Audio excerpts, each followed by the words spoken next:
That referee was definitely paid. Paid or just didn't like England squad. Um, it it it was like a rugby match for one side, and then if England done anything wrong, it was just a tell off a ball offence. Um, so yeah, I thought the World Cup was a bit of a shamble for the semi final. I don't understand, and you might have to tell me because you're big into football compared to me. What is the bloody point of a bronze game? Like, what are we going to get from it to win third place? Yeah, I think every competition for many years they've said that what is the point in this third and fourth playoff because a lot of the players don't want it. They might as well just go home. A lot of the times you'll see like the players who haven't played the others stand by one's play instead of the main ones. Um, I think it's purely because you need the third place. That's all I can think. Yeah, You need someone for that bronze medal. Um, and at the end of the day, it's also money. yeah. Let's face it, so much sport and especially football is money now. But yeah, it's not a World Cup I will be shouting about and remembering for a long time to come. No. I think the England, for regarding England, I think the Mexico game was probably the best one. I think they did better against Argentina than some people give credit for because I think they did control the first half. The Yeah, only thing lacking was not many chances created. But that's two games, two teams cancelling each other out, shall we say? but I would say for the semi-final, I think the now once again I am not a football person. I don't really know what I'm talking about, but I can tell you from not knowing football, I think that manager gave away too much of his Yeah, plan, and he he wrecked it for the whole team he did. He did. when he Completely agree. took all of the attackers and was like, right, okay, let's stop attacking as much and let's put more on defense. It's like, Mm. but you was doing fine up until then, and Yeah, as soon as he moved, we yeah. lost. Yeah, as soon as they got that first goal and it gone like that, you're thinking, we're in trouble. You can see literally every football fan I spoke to says we knew what was going to happen. Yeah, I could see it. Other people could see it. So I just don't understand how they couldn't. But by then, he made a lot of those substitutions, so it's too late. And yeah, if we got into extra time and penalties, chances of winning that would have been less because A, you ain't got to the attackers, and B, who's going to take the penalties? yeah. So, so we could see it coming. Okay, so for What about you?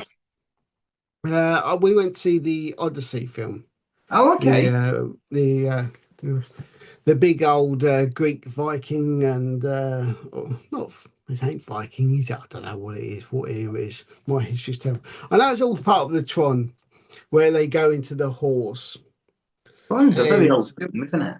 yeah, Yeah, they go into the horse and then they attack. But this isn't that story. This is the story about him traveling back home.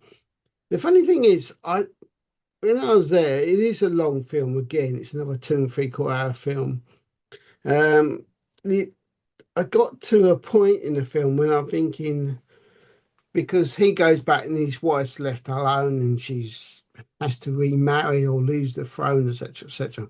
Is like she says about a challenge of these axes like this, and they fire an arrow straight through it to this particular point. And when that was mentioned, I thought, I've seen this story before, but I just never figured out where I've seen it. So it's bugged me ever since. There obviously is another film out there. That because I'm thinking I've know this story, I've seen this story. But it is, someone might said to me, if it's any good, I like Jason and the Argonauts, all the old films like that. And it is along those lines. So it has got some creatures and characters and sea journeys in there. Obviously, the camera work's a bit different nowadays to the old days. Um, the story is very good. It's very well played out. The only thing I kind of think, again, going back to we spoke about this last recently, I think with another film, you got Robert Patterson, and Tom Holland, and who else was it? There's the guy who plays the Punisher on the Disney films and also in the new up and coming Spider. He's in it as well. So you're kind of thinking you got the Punisher, you got Batman, you got Spider Man, and you're sitting there just thinking they're like Oh, they're all they're in this together. one. Yeah, that's weird. Yeah, yeah. You just can't help thinking these other films they've been in, and when you got like Batman and Spider Man, because obviously they're like against each other because Robert Pattinson's the character who wants to marry his mum, which again seems like a bit of an age gap. Um, doesn't matter about your age, I don't care about that. But anyway, so That's yeah, another one. it's definitely worth watching. Is it Really good is effects. it a long film? It's about 2:45 minutes, 2 hours Oh, okay. 45, 2 hours 50 minutes. So it is a long film. It does start slow, obviously, naturally, it's one of these things. Um, you do come away knowing that you've watched a good film. This is how I said before. I know if you've seen a good film. It's not necessarily during the film, it's when it ends. You think, I enjoyed that. Well, So I'd give it 4 stars, you know, but not so much on the TV wise. Um, Not it's been. so this is it's relevant to TV, but it's not about TV, if that makes sense. So, but it's something that we both like to talk about, which is wrestling. Oh, I So, thought you was going to say Love Island. no, that's another podcast on Sundays. um, so obviously Vince sold it to what's his name, who runs Endeavor. Endeavor made the new company called TKO. TKO was overlooked by Vince. Vince got released from TKO, was asked to resign. There's now people overlooking the financial bits, and there's now a structure where if Triple H wants to put something in place for for creativity for a character, he's got to he's got to put it in here to get it approved here, to get that approved, to get this approved. And I think what a massive change that's been. And I was Yeah, watching a review with an interview with Jeff Jarrett, and he was saying about how he admires him, but Jeff Jarrett's been in the same position in another kind of with like TNA, where he's had to answer, even though he made the company, then it got sold and whatever. And he said it's just a hard work when it gets sold to be able to do the job properly. And yeah. it's go on, sorry. No. I'm just thinking if anyone in any position, whether that's wrestling or into that position where you've got to lay that information on to, especially like wrestling, because you're creating a story. Sorry, wrestling's real, but the storytelling's not. The you got to think several months ahead. So he could put a story in now for, say, I don't know, the next big one. I don't know, the next one, SummerSlam, a bit early, but the main event beyond that.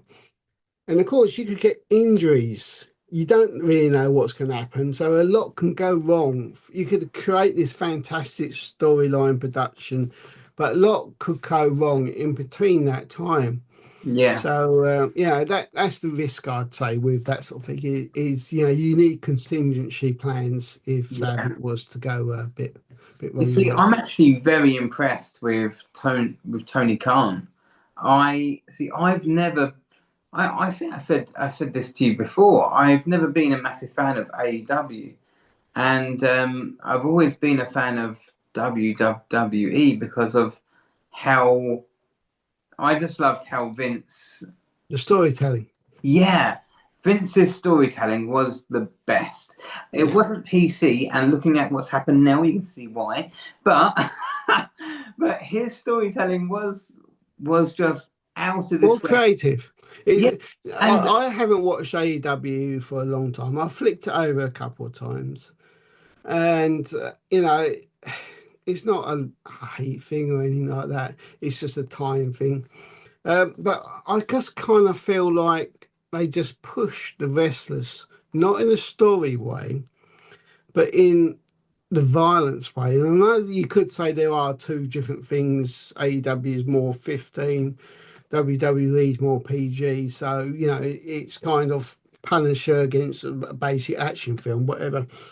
But to me, we can all go, ooh, ah, ouch, each, and all the rest of it, pump tags to chairs, they're falling 20 feet or whatever, but they're human beings. And I've said to you before this, that I just kind of feel like, yeah, it looks great at the moment, but that's someone's life. That's someone's connection as a family. And Yeah, that's real. It's, like I say, the storytelling's real, but thumbtacks and the change and the canes they use and things like that is real. They have to absorb that impact. And, you think like, who's the skateboarding one? Darby Allin. Darby Allin, yeah. The stuff he does is for television is fantastic and wrestling and stuff, but I just cringe. I just think, is that really necessary? You know, if that's how you want to do it, great, that's fine. But for that person, you could be shortening their career by years, Yeah, But that's my and only fault about that. So but not only that, it's like when they do a storyline which is amazing, which if I'm going to be honest, I don't think AEW have ever done an amazing storyline. the only In time my AEW do amazing pay-per-views, and I've only Yeah, seen a couple of them because I've never paid for them. So, sometimes they've been on like RITV, which in the UK we get, and sometimes they've had a couple of the bigger ones then. So they do the main ones they do fantastic. And then yeah, it just seems to go, "Mm." yeah. Their TV shows just don't. There is no consistency when it comes to storytelling. So it's like Exactly. they might have, and this is what you were saying a minute ago, and it's completely correct that you can have. I think for me, from the 90s, Vince McMahon made a storyline which was bloody good, and then towards the end of it, you would see Mick Foley get bloodied and hit off a steel cage, or you would see someone else get battered around the head with a steel chair and Mm. then bleed. But there was a story that led to that, and it wasn't every week that someone bled, even in the 90s. Yeah, exactly. They just don't have like a bit of a scuffle, and next thing you know, they got these big matches. WWE they had that attitude era, as they called it, where they did do it a bit more. Even now, they don't really like them to bleed on TV, and that's quite a Yeah, known thing. I know it's like I said, it's probably because say different categories. I like I said to you years ago when we was talking wrestling is I just didn't know why AEW kept bringing up the WWE. There are yeah, many wrestlers from it, and without those wrestlers, they wouldn't be there. Without WWE, there'd be no AEW. So why disrespect it? Why not just do your own thing? Just get on with it. but If you definitely. get some of their wrestlers great, it's like football. You don't necessarily take the mickey out of another team because you just move on and play the game. Yeah, You I know, if I'm going to be deadly honest, and you said it again about the pay-per-views, WWE have also, in my opinion, very. The reason why I said about the thing about the sale of WWE and how Triple H is dealing with it, because I think recently the storytelling in WWE's also gone downhill. yeah, it's dropped off lately. Yeah, Yeah, and but they're also trying to lead up to SummerSlam. And so it's like, okay, well, they retired Brock Lesnar to then not retire Brock Lesnar to then say, no, he is retired, but he's going to wrestle. but did they retire or did he just do that I himself think he just done that as I think it was a very um, on the spot moment? a publicity stunt on the spot moment, yeah. Mm. And I think the difference of it is so everyone knows that with AEW, you're going to get the blood and guts. With WWE, you'll get the occasional good story Mm. and skip through the other 3 hours. And I think there is a potential where the storyline isn't in AEW, but As we said, it depends on what you're looking for, isn't it, yeah, in life? But I just kind of feel that with AEW, obviously I can't say too much. I've not watched it for quite a while.